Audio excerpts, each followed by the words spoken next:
الرحيم. الحمد لله فاطر السماوات والأرض جاعل الملائكة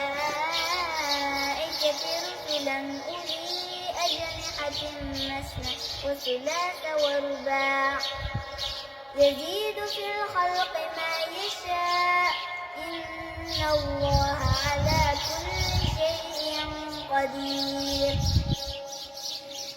ما يفتح الله للناس من رحمة فلا ممسك له وما يمسك فلا مرسل لها من بعده وهو العزيز الحكيم.